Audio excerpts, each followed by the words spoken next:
Chapter 12 ભારતીય લોકશાહી. આપણો દેશ આખી દુનિયામાં સૌથી વધારે મતદાર ધરાવતો દેશ છે. વસ્તીની રીતે વિશ્વમાં સૌથી મોટી લોકશાહી આપણા દેશની છે. આ અનોખી લોકશાહીને આજે 6.5 દાયકા કરતાં વધારે વર્ષ થયા. આ સમય દરમિયાન આપણા દેશમાં અનેક રાજકીય ઝંઝાવાત, પરિવર્તન અને ઉતાર ચઢાવ આવ્યા. તેમ છતાં આપણી લોકશાહી મતદારોની નિષ્ઠા, કોઠાસૂઝ એટલે આવડત, જેના કારણે ટકી રહી. આપણે લોકશાહીના રક્ષણ અને જતન માટે પ્રયત્ન કરી રહ્યા છીએ. હવે આપણે ભારતીય લોકશાહીના કેટલાક મહત્વના લક્ષણો વિશે ભણીશું. જેમાં પહેલું, લોકશાહીમાં ચૂંટણી. વિશ્વમાં અનેક દેશમાં લોકશાહી છે, છતાં દરેકની શાસન વ્યવસ્થામાં ભિન્નતા, જુદાપણું જોવા મળે છે. લોકશાહીમાં મતદાર પોતાનો મત આપે, પોતે વોટિંગ કરે, મત આપે.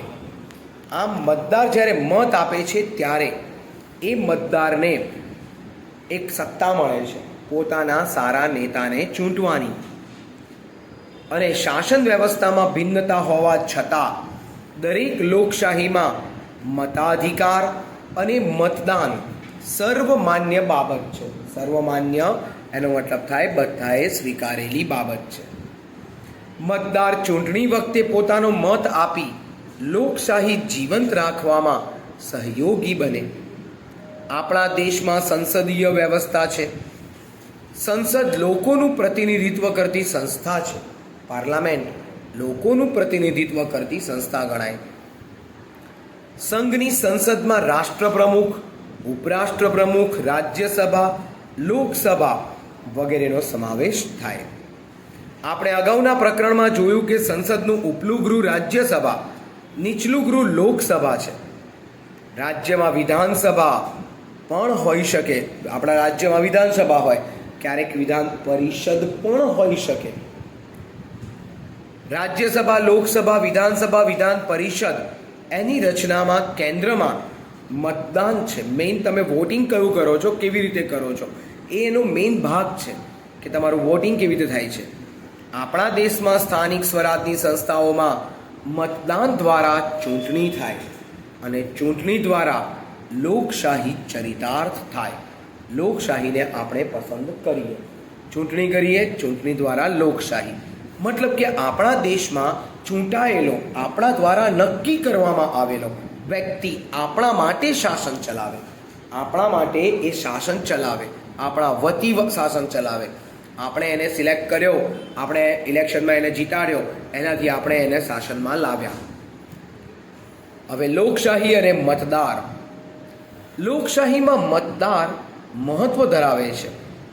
આપણા દેશમાં સાર્વત્રિક પુખ્ત વય મતાધિકાર છે.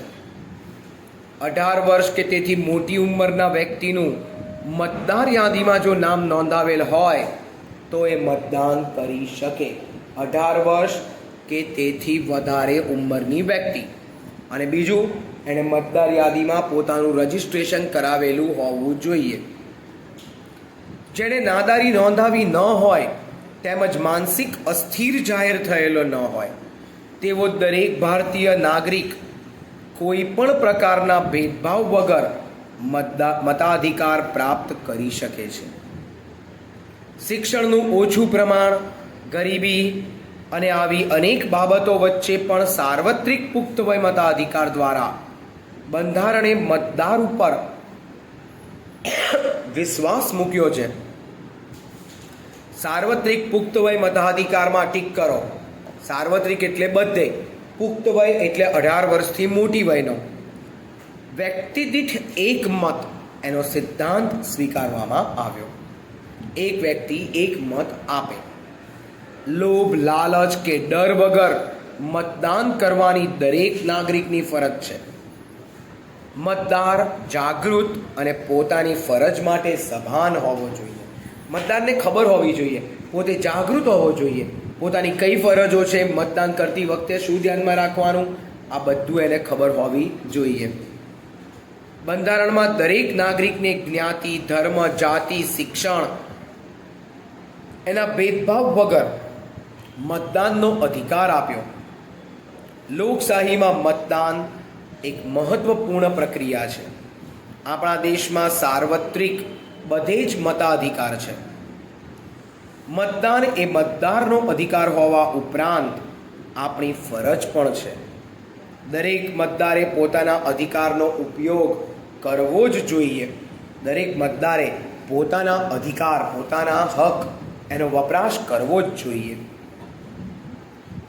લોકશાહીનો આધાર સ્તંભ ચૂંટણી, ઇલેક્શન. મોસ્ટ આઈએમપી 3 માર્કનો પ્રશ્ન. લોકશાહીની પારાશીસી પણ કહેવાય, લોકશાહીનો આધાર પણ કહેવાય. લોકશાહીનો આધાર એટલે ચૂંટણી, અને ચૂંટણી વખતે ઉત્સવ જેવું વાતાવરણ જોવા મળે. ચૂંટણી વખતે પ્રજા પોતાના પ્રતિનિધિનું મૂલ્યાંકન, એની વેલ્યુ કરી શકે. નિર્ધારિત લાયકાત ધરાવતી દરેક વ્યક્તિને લોકશાહીમાં ચૂંટણી લડવાનો અધિકાર છે.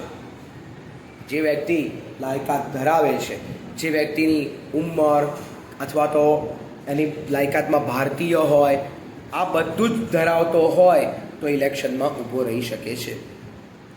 ચૂંટણીમાં રાજકીય પક્ષ ઉપરાંત અપક્ષ ઉમેદવાર ચૂંટણી લડે છે. ચૂંટણીમાં જે રાજકીય પક્ષ કે જે રાજકીય પક્ષના ગઠબંધન એના સૌથી વધારે ઉમેદવાર વિજેતા બન્યા હોય તે સત્તા પર આવે. લોકશાહીમાં લોકોનું સમર્થન મેળવી સત્તા સુધી પહોંચી શકાય. આપણી લોકશાહી વ્યવસ્થામાં દેશની ટોચની સંસ્થા સંસદ અને પાયાનો એકમ ગ્રામ પંચાયત છે. ગ્રામ પંચાયત, તાલુકા પંચાયત, જિલ્લા પંચાયત જેવી સ્થાનિક સ્વરાજની સંસ્થામાં પણ ચૂંટણી થાય છે. આ સંસ્થાઓમાં લોકોના મતદાન વડે જ વિજેતા સભ્યની પસંદગી કરાય. લોકોના વિજેતા સભ્યની પસંદગી ચોક્કસ એનાથી જ થાય. નાના શહેરોમાં નગરપાલિકા કે મોટા શહેરોમાં મહાનગરપાલિકાની ચૂંટણી થાય છે.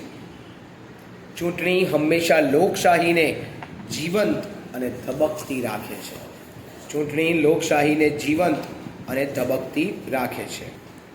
રાજકીય પક્ષો તેમજ ચૂંટણીના ઉમેદવારો માટે ચૂંટણી ખૂબ જ મહત્વ ધરાવે છે. ચૂંટણી, આ વાક્ય ટીક કરો. ચૂંટણી લોકશાહીની પારાશીસી છે. Test tube. ચૂંટણી મતદારને પોતાના ઉમેદવારનું મૂલ્યાંકન કરવાની તક આપે. ચૂંટણી દેશમાં નવી રાજકીય વ્યવસ્થા કે નવા રાજકીય વમળ સર્જે. ચૂંટણીથી દેશના સામાજિક આર્થિક વાતાવરણનો ખ્યાલ આવે. ચૂંટણી દ્વારા સરકારો, તો આ રીતે ચૂંટણી નવી રાજકીય દિશા, નવા વમળ સર્જે. ચૂંટણીથી દેશના સામાજિક આર્થિક વાતાવરણનો ખ્યાલ આવે અને ભવિષ્ય પણ નક્કી થાય. રાજકીય પક્ષ ઉપરાંત અપક્ષ અને સંગઠનો ચૂંટણી લડતા હોય. સંસદીય લોકશાહીમાં જે રાજકીય પક્ષના ઉમેદવાર વધારે ચૂંટાઈ આવે તે પક્ષ અથવા ગઠબંધનને આધારે ચૂંટાયેલા સભ્યોનો સમૂહ સત્તામાં આવે અને સરકાર રચે. લોકશાહીમાં લોકોનું સમર્થન ચૂંટણી દ્વારા જ જાણી શકાય અને લોકોના સમર્થન દ્વારા જ સત્તા મેળવી કે ટકાવી શકાય. એટલે કે સત્તા મેળવવી હોય તો પ્રજા, પબ્લિક, એનો સપોર્ટ જોઈએ. લોકશાહીનો પ્રાણ ચૂંટણી હોય. ચૂંટણી પ્રક્રિયા પારદર્શક હોય એ બહુ જરૂરી છે. લોકશાહીમાં લોકમત, પબ્લિકનો ઓપિનિયન. આપણા દેશમાં પ્રાતિનિધિક લોકશાહી છે. અહીં મતદાન દ્વારા વિજેતા જાહેર થાય તે લોક પ્રતિનિધિ બને છે. મતદાન દ્વારા જે વિજેતા જાહેર થાય તે લોકોનો પ્રતિનિધિ બને. આમ પ્રાતિનિધિક વ્યવસ્થામાં સત્તાધારી પક્ષ સત્તા ટકાવી રાખી ફરી સત્તામાં આવવાનું વિચારે. સત્તામાં ન હોય એ પક્ષ સત્તા મેળવવા લોકોનો મત ઊભો કરે. સત્તા ટકાવી રાખવા, સત્તામાં આવવા લોકોને પોતાની જોડે જોડવા પડે. પબ્લિકને તમે તમારામાં એટ્રેક્ટ કરો, આકર્ષો તો આ શક્ય છે. એને ટકાવી રાખવા જરૂરી છે. અને સરકારને ટકાવી રાખવાની કામગીરી, નીતિ કે વિવિધ પ્રશ્ન અંગેના વિચાર ઉપરાંત લોકમત એ પણ ધ્યાનમાં રાખવો જોઈએ. લોકમત રાજકીય પક્ષ, પ્રતિનિધિ અને સંગઠનો માટે ખૂબ જરૂરી છે. સંગઠિત લોકમત એનું લોકશાહીમાં બહુ જ મહત્વ રહેલું છે. સંગઠિત લોકમતનું લોકશાહીમાં ઘણું મહત્વ રહેલું છે. પ્રબળ અને સંગઠિત લોકમત લોકશાહીમાં વિશેષ મહત્વ ધરાવે છે. સંગઠિત લોકમત એ લોકશાહીમાં ઘણું મહત્વ ધરાવે છે. પ્રબળ અને સંગઠિત લોકમત જે સરકારને ગેરવહીવટ કરતા રોકે, લોકમત દ્વારા દેશહિતની અવગણના પણ ના કરી શકાય એવી પરિસ્થિતિનું નિર્માણ થાય કે તમારા જેવા જાગૃત, બુદ્ધિશાળી, માહિતગાર નાગરિકો એને સરકાર ખોટા રસ્તે ભરમાવી ના શકે. આધુનિક સમયમાં લોકમત કેળવવા કેટલાક માધ્યમ ખૂબ જ ઉપયોગી સાબિત થયા છે. આ માધ્યમ જેના વિશે જાણીએ. લોકશાહીમાં લોકમતના ઘડતરના માધ્યમ. લોકમાનસના ઘડતર માટે લોક જુવાળ ઊભો કરવા, લોકોનો જુવાળ એટલે કે તાકાત ઊભી કરવા, પ્રચાર પ્રસારના માધ્યમ ખૂબ ઉપયોગી સાબિત થઈ પડે. આધુનિક સમયમાં લોકો સુધી વાત પહોંચાડવા અનેક માધ્યમ વપરાય. આ માધ્યમોને મુખ્યત્વે બે ભાગમાં વહેંચી શકાય: મુદ્રિત અને વીજાણુ. પહેલું, મુદ્રિત માધ્યમ. આધુનિક સમયમાં દેશ અને દુનિયાની ઘટના વિશે લોકો જાણી શકે, માહિતી મેળવી શકે તે માટે દૈનિક સમાચાર પત્ર, પાક્ષિક મતલબ 15 દિવસે આવતું મેગેઝિન અને ચોક્કસ પ્રકારના સામાયિક મહત્વ ધરાવે. આવા માધ્યમમાં છપાઈને આવતી વિગત લોકો વાંચી, જાણકારી મેળવી, પોતાનો અભિપ્રાય સાથેનો વાતનો સ્વીકાર કે અસ્વીકાર કરે. વિવિધ પ્રકારની વિચારસરણી ધરાવતા લોકો એક જ વિગત વાંચી અલગ અલગ તારણ ઉપર આવે એવું પણ બની શકે.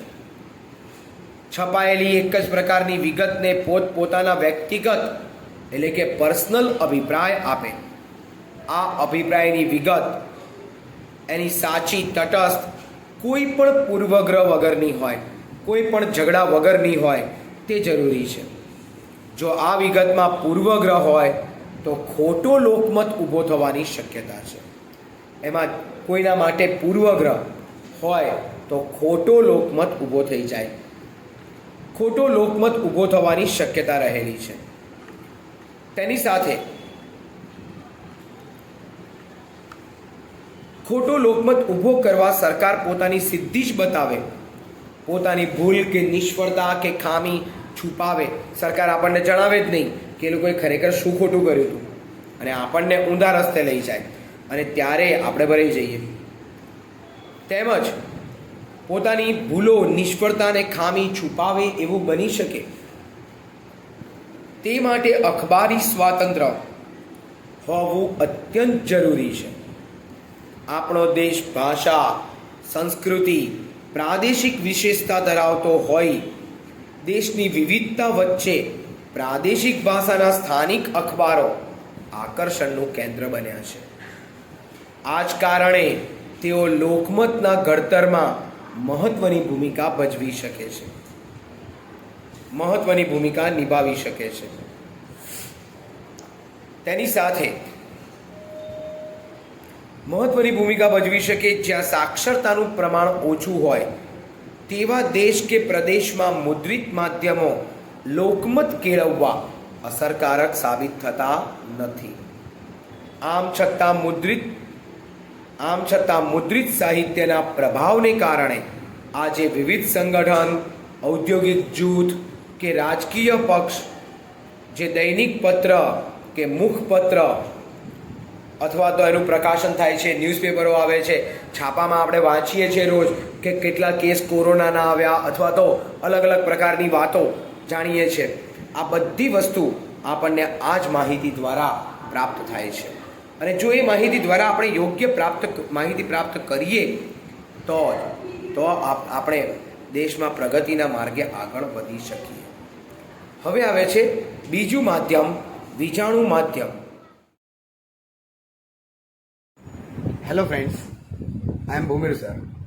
પ્લીઝ મારી ચેનલ ભૂમિર સર એને સબસ્ક્રાઈબ કરો અને standard 9, 10th, 11th, 12th English medium, Gujarati medium બંનેના ગુજરાતી, સંસ્કૃત અને એસએસ ત્રણેય સબ્જેક્ટના વિડીયોઝ તમે જોઈ શકશો.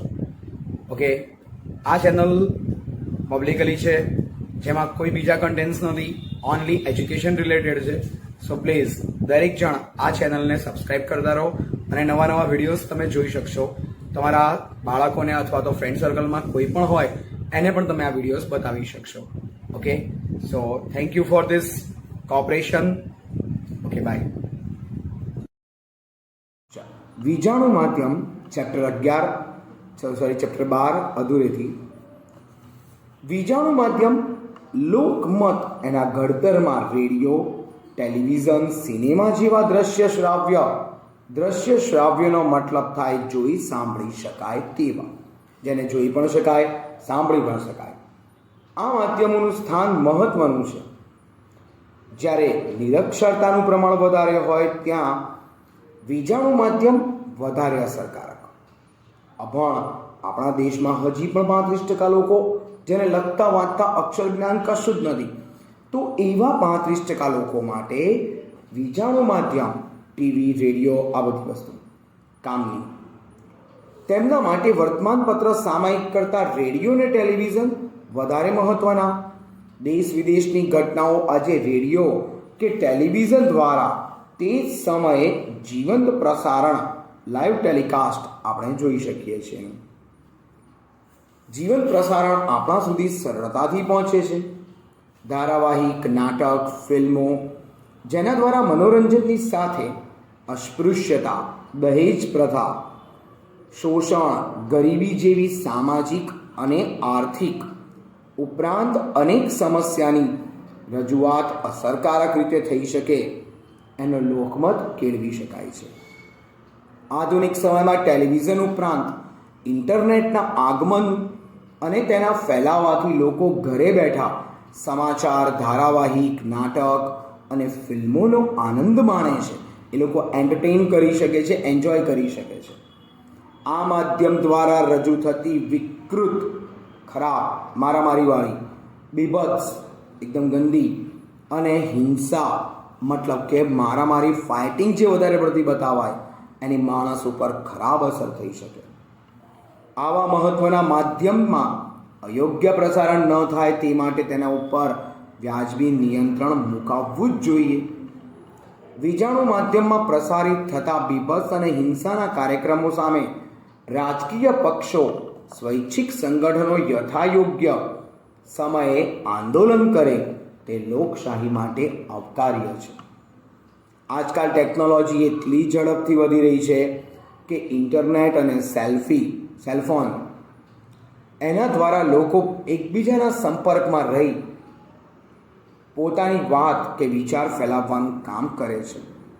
આજે લોકમત કેળવવા માટે વીજાણુ માધ્યમ એનો બહોળા પ્રમાણમાં ઉપયોગ થાય છે, પુષ્કળ પ્રમાણમાં યુઝ થાય. ટેલિવિઝન, રેડિયો, ખાનગી રેડિયો એટલે કે FM, ફ્રીક્વન્સી મોડ્યુલેટેડ એનું પૂરું નામ, જે વિવિધ તરંગ લંબાઈ ઉપર મળે, જેમ કે 91.1 FM, 98.3 FM, આ પ્રકારે. આધુનિક સમયમાં લોકમત કેળવવાના વિશિષ્ટ માધ્યમ. તટસ્થ વિગત કે જાણકારી વગર આધુનિક સમયમાં ઘટનાની માહિતી ઝડપથી ફેલાઈ જાય છે. જો કે ખોટી વિગતોને આધારે ક્યારેક ખોટો લોકમત કેળવાઈ જવાનો ડર પણ રહે છે. વીજાણુ માધ્યમ દ્વારા વિવિધ પ્રકારના સર્વે લોકમત કેળવવાનું કામ કરે. કોઈ ચોક્કસ વિગતને આધારે લોકમત જાણવા સર્વે કરાય. ચૂંટણીના સમયે ઓપિનિયન પોલ ટીક કરો. પબ્લિકનું મંતવ્ય, ગુજરાતીમાં આને કહેવાય પ્રજાનું મંતવ્ય. પ્રજાનું શું મંતવ્ય છે એ અગત્યનું છે.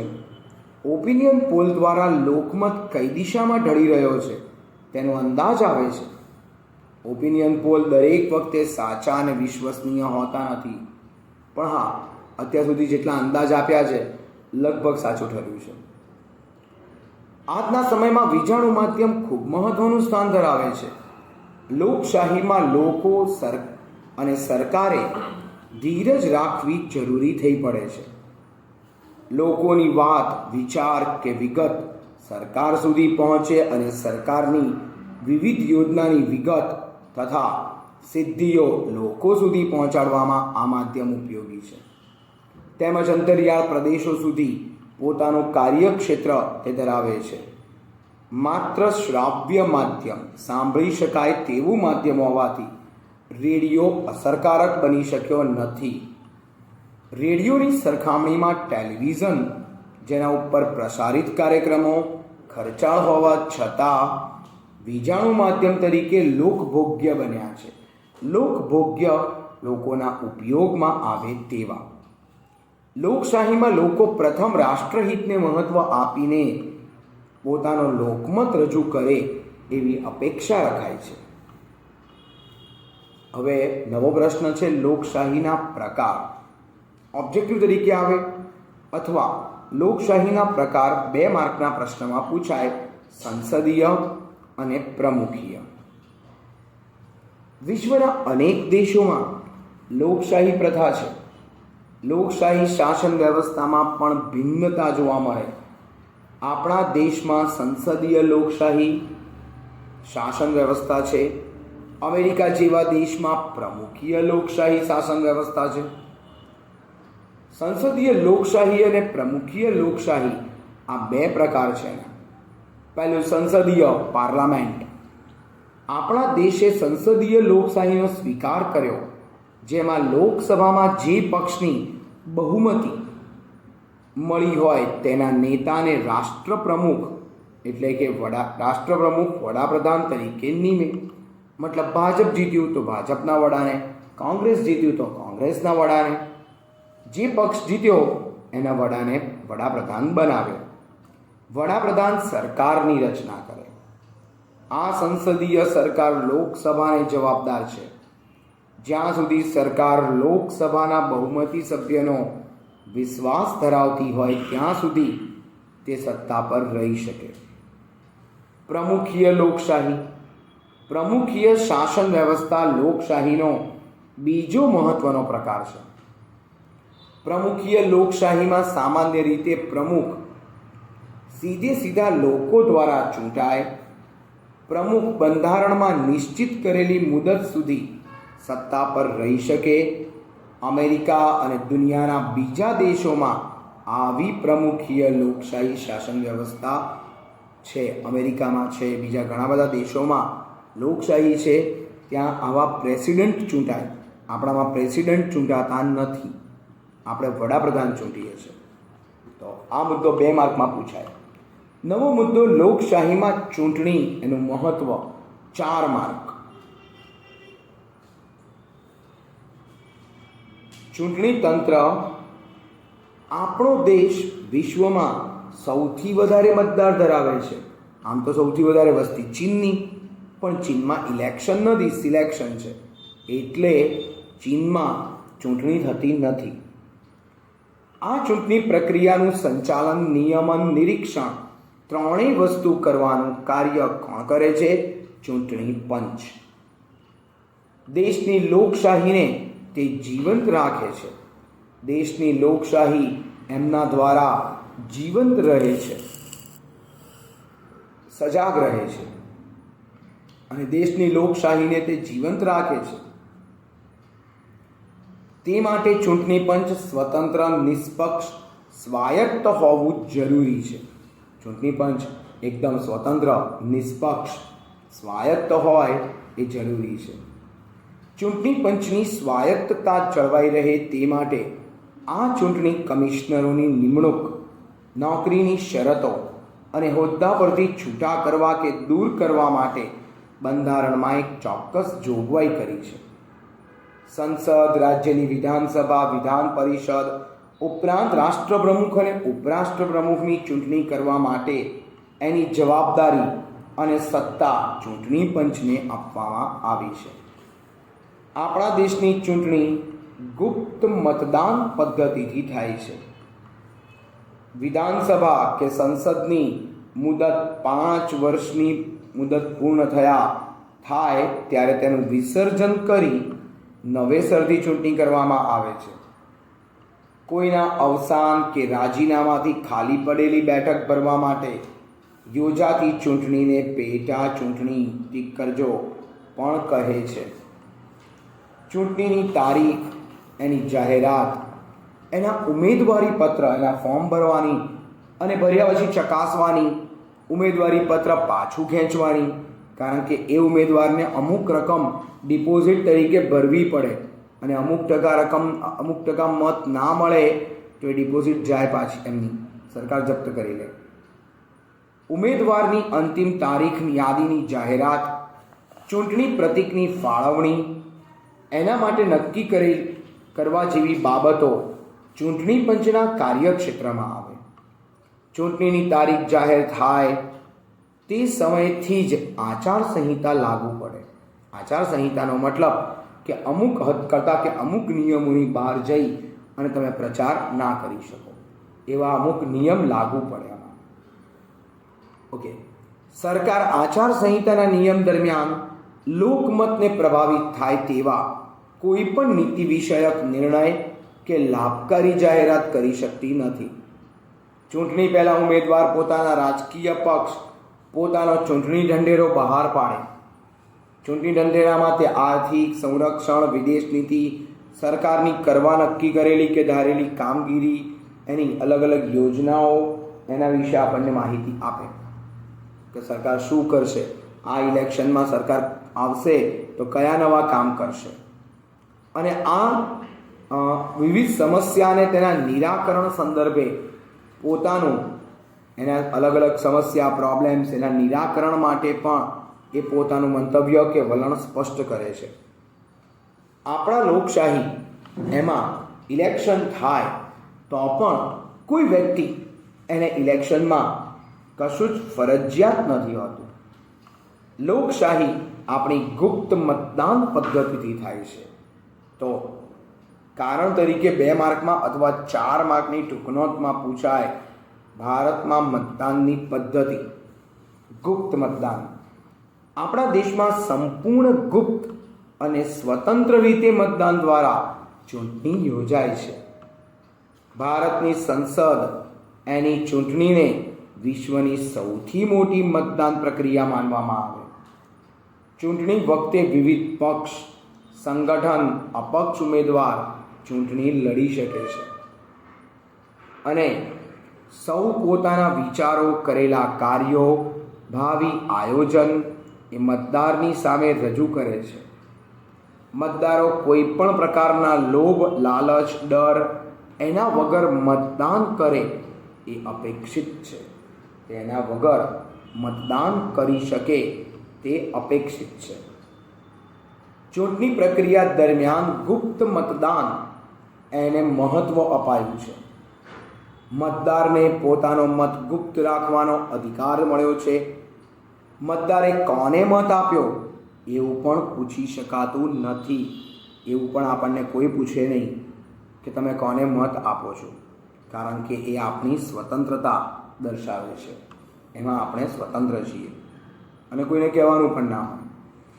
ચૂંટણી પંચની અદ્ભુત પ્રક્રિયાને લીધે મતદારનો મત ગુપ્ત જ રહે છે અને ચૂંટણી પ્રક્રિયામાં જોડાયેલ સૌ કર્મચારી, સેનાના સૈનિકો એ પણ ચૂંટણીમાં મત આપી શકે છે.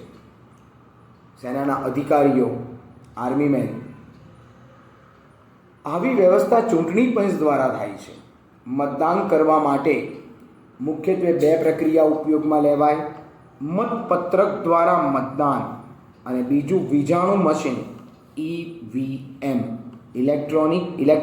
Electronic voting machine EVM. એના પૂરું નામ નીચેની લાઈનમાં આપ્યું છે, ટીક કરો.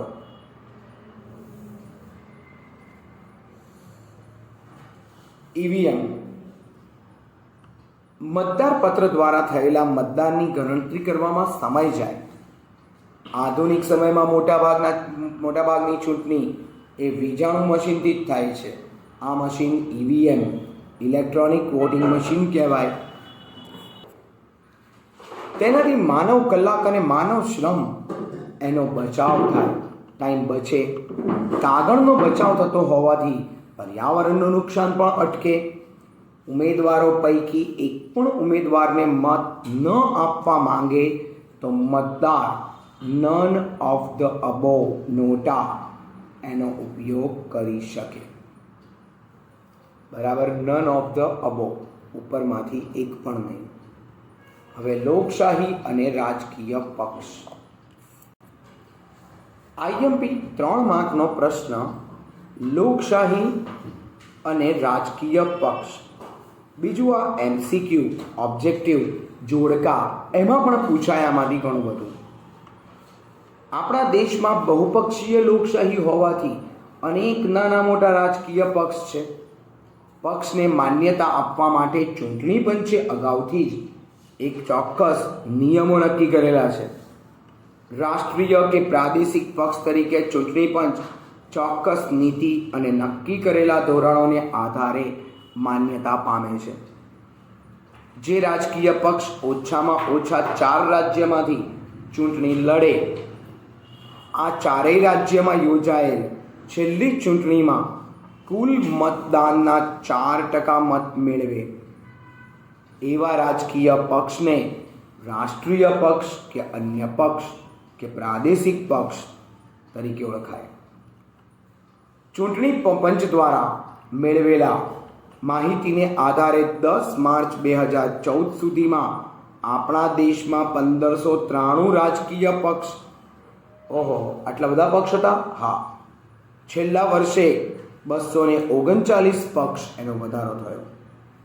આપણા દેશમાં ભારતીય રાષ્ટ્રીય કોંગ્રેસ આઈએનસી, જેને અત્યારે આપણે કોંગ્રેસ કહીએ છીએ, અને ભારતીય જનતા પક્ષ બીજેપી, ભાજપ મુખ્ય રાજકીય પક્ષ છે. આ ઉપરાંત Bahujan Samajwadi Party BSP, Communist Party of India CPI, Communist Party of India Marxist CPIM, Rashtriya Congress party NCP જેવા રાષ્ટ્રીય સ્તર પરના પક્ષ પણ છે. આ ઉપરાંત Shiv Sena, Trinamool Congress, Samajwadi Party SP, Dravida Munnetra Kazhagam DMK, All India Anna Dravida Munnetra Kazhagam AIADMK, Aam Aadmi party આપ ઝાડુવાળા, જનતા દળ યુનાઇટેડ જેડીયુ, રાષ્ટ્રીય જનતા દળ આરજેડી અલગ અલગ પક્ષ છે. રાષ્ટ્રીય પક્ષ તરીકે માન્યતા મેળવેલ મતના આધારે રદ પણ થઈ શકે છે, જ્યારે કેટલાક પ્રાદેશિક પક્ષને રાષ્ટ્રીય પક્ષની માન્યતા પણ મળી શકે છે. સરકાર બનાવનાર, સત્તા ભોગવનાર, આ પક્ષને ટીક કરો. સરકાર બનાવનાર અને સત્તા ભોગવનાર પક્ષ સત્તાધારી પક્ષ કે સત્તા પક્ષ કહેવાય, જ્યારે વિરોધ કરનાર પક્ષ, હારી જનાર પક્ષ વિરોધ પક્ષ તરીકે ઓળખાય. સરકારનો નીતિ વિષયક લોકતાંત્રિક ઢબે વિરોધ દર્શાવી લોકમતના ઘડતરનું કાર્ય કરે.